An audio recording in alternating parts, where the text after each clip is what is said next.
ہندو اور مسلم 1400 سال سے تقریباً ایک ساتھ رہتے ہیں. ہمارا کوئی اختلاف نہیں. ہم نے کبھی کسی دھرم کے آدمی کو اپنا دھرم چھوڑ کر اسلام دھرم کو اپنانے کی زبردستی نہیں کی.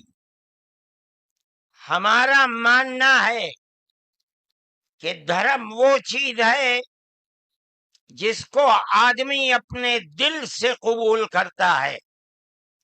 اگر کوئی طاقت بزور و زبردستی کسی کو کسی دھرم کا پابند بناتا ہے تو وہ اس دھرم کا پابند نہیں ہو سکتا.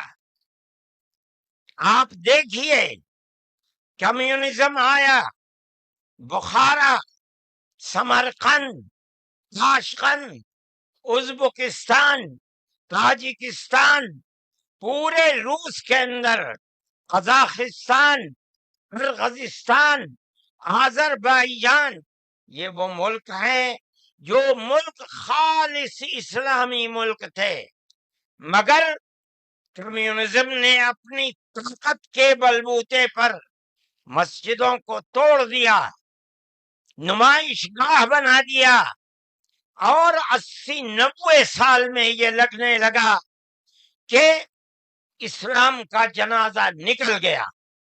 لیکن آپ دیکھیے کہ بزور و زبردستی کوئی دھرم ختم نہیں ہو سکتا. ایک فقیر ملک افغانستان کی دلدل میں دنیا کی سپر پاور پھنس کر دفن ہو گئی، ٹکڑے ٹکڑے ہو گئی، ختم ہو گئی. یہ ملک آزاد ہوئے اور مسجدوں سے پھر اللہ اکبر کی آواز بلند ہونے لگی. اس لیے کہ انہوں نے یہ سمجھا تھا کہ زبردستی اسلام کو تباہ کر کے، ختم کر کے، مسجدوں کو توڑ کر ملک ختم ہو جائے گا، اسلام ختم ہو جائے گا. ایسا نہیں ہے. کوئی بھی مذہب قبول کرنا انسان کے یہ اپنے دل کی بات ہے. دل اگر قبول کرتا ہے انسان مذہب کا پابند ہو جاتا ہے. اگر دل قبول نہیں کرتا تو اسلام اس مذہب کا پابند نہیں ہوتا. ہم اس ملک کے اندر ہندو مسلم کے ساتھ بھائی بھائی کی طرح رہتے ہیں. ہم نے ملک کی آزادی کے بعد بدقسمتی سے ملک کی تقسیم کے بعد سے ہم نے اس ملک کے اندر آپس کے اختلاف کو دیکھا. یہاں تک کہ اختلاف ہوتے ہوتے حکومتیں بدلتے حکومت بی جے پی کی آئی. ہم نے کبھی یہ آواز نہیں سنی تھی. ہم نے یہ بھی سنا کہ ان 20 کروڑ مسلمانوں کو گھر واپس کرو. یہ آواز اس سے پہلے کبھی نہیں آئی تھی. فرقہ پرست ذہنیت اتنی آزاد ہو گئی کہ وہ یہ سمجھتی ہے کہ ہم 20 کروڑ مسلمانوں کو پھر دوبارہ واپس کر کے اپنے گھر کی طرف لے جائیں گے.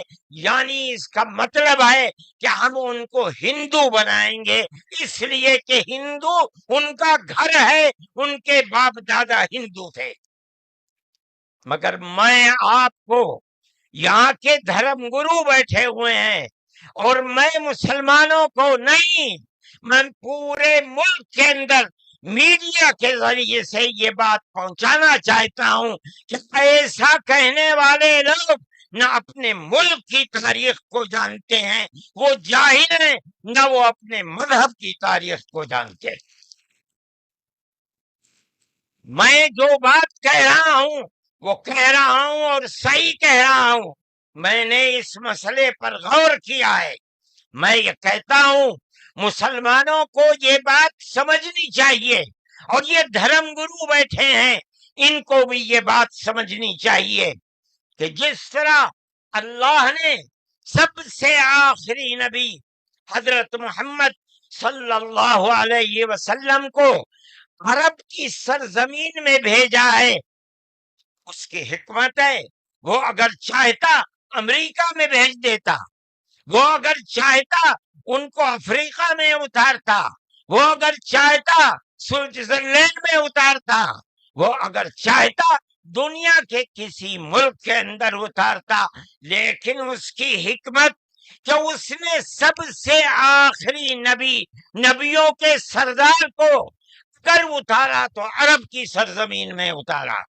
بالکل اسی طرح مسلمان اور ساری دنیا سمجھے کہ بالکل اسی طرح نبی اول الزمان کو، حضرت آدم کو جو نبی تھے، سب سے پہلے ان کو بھارت کی دھرتی کے اندر اتارا۔ اگر وہ چاہتا تو آدم کو افریقہ میں اتار دیتا، اگر وہ چاہتا تو آدم کو عرب میں اتار دیتا، اگر وہ چاہتا روس کے اندر اتار دیتا، لیکن نہیں۔ وہ بھی جانتے ہیں، ہم بھی جانتے ہیں، ہمارا عقیدہ ہے، حدیث سے عقیدہ ہے کہ آدم کو دنیا میں اتارنے کے لیے اس بھارت کی دھرتی کا انتخاب کیا گیا۔ ان کے پاس کوئی آسمانی کتاب نہیں ہے۔ میں نے بڑے بڑے دھرم گروؤں سے پوچھا کہ آدم جو سب سے پہلا آدمی ہے آسمان سے اتارا، اللہ نے اتارا، وہ آدمی کس کی پوجا کرتا تھا؟ کوئی نہیں تھا دنیا کے اندر، نہ ایک آدم تھا۔ اس آدم کو کہتے کیا ہو؟ لیکن چونکہ کوئی آسمانی کتاب نہیں ہے، اس لیے لوگ مختلف باتیں کہتے تھے۔ لیکن بڑے بڑے دھرم گرو یہاں تک پہنچے، انہوں نے کہا کہ ہم اس کو منو کہتے ہیں۔ صحیح بات ہے، ہم آدم کہتے ہیں، یہ منو کہتے ہیں۔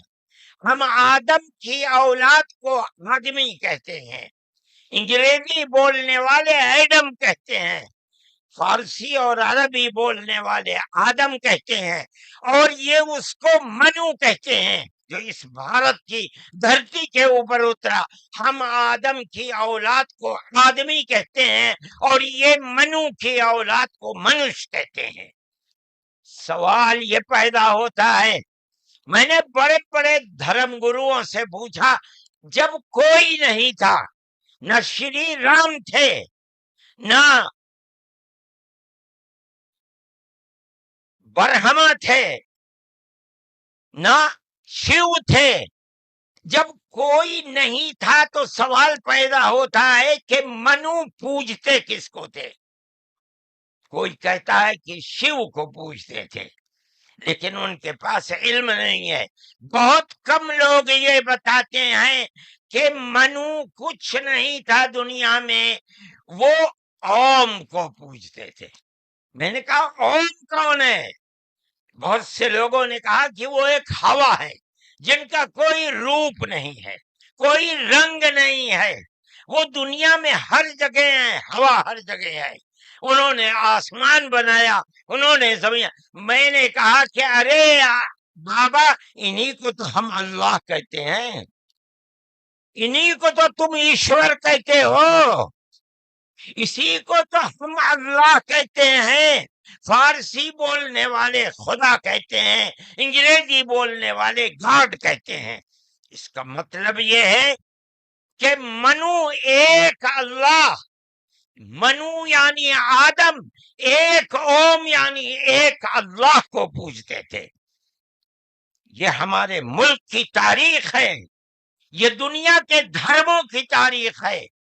کوئی ثابت نہیں کر سکتا کہ اوم یعنی آدم اللہ کو چھوڑ کر جس اللہ نے اپنے ہمارے عقیدے کے مطابق ان کے پتلے کو دھرتی کو پیدا کیا، دھرتی میں مٹی پیدا کی، اور جتنے رنگ اور جتنی طرح کی مٹی تھی سب مٹی میں سے تھوڑا تھوڑا لے کر اللہ نے یعنی اوم نے اپنے ہاتھ سے آدم یعنی منو کے پتلے کو بنایا۔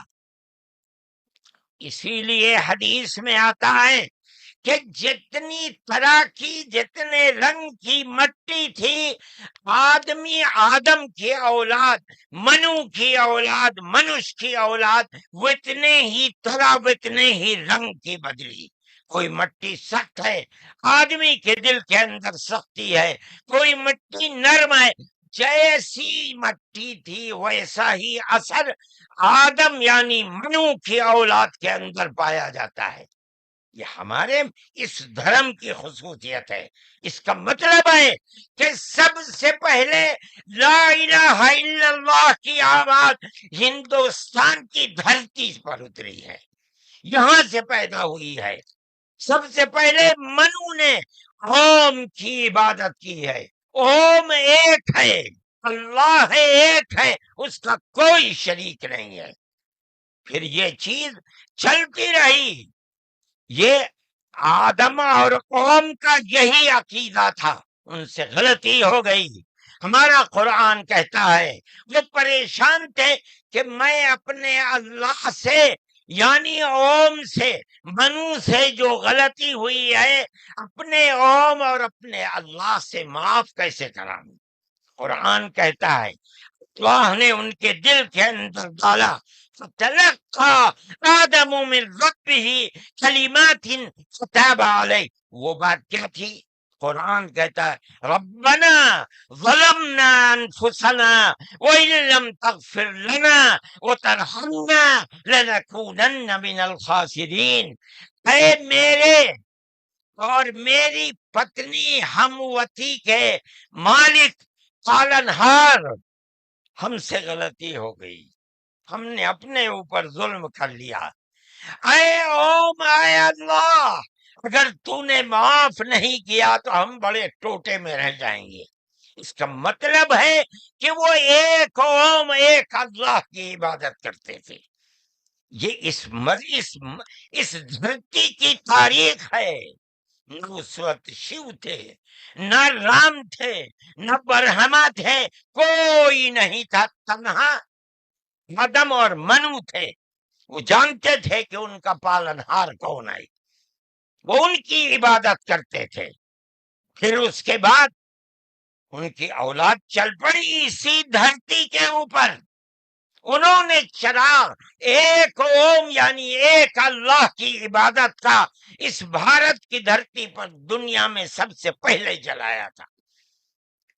کچھ دنوں کے بعد وہ چلے گئے دنیا سے، اپنی اولاد کو یہ سبق دے کر گئے۔ ان کی اولاد جانتی تھی کہ پالنہار کون ہے۔ قرآن کے اندر دو بھائیوں کا ذکر آتا ہے، آدم کی اولاد، ایک دوسرے میں لڑائی ہو گئی۔ ایک نے کہا لا قتلنک، میں تجھے جان سے مار کر ہی دم لوں گا۔ یہ دنیا کے اندر ہمارے آقا حضرت محمد صلی اللہ علیہ وسلم فرماتے یہ دنیا میں سب سے پہلا قتل ہے۔ دوسرے بھائی نے کیا کہا؟ لئن بسطت الی یدک لتقتلنی ما انا بباسط یدی الیک لاقتلک۔ اے بھائی، اگر تو مجھے قتل کرے گا، ہاتھ بڑھائے گا، میں تو تجھے قتل کرنے کے لیے ہاتھ نہیں اٹھاؤں گا۔ کیوں؟ کہتا ان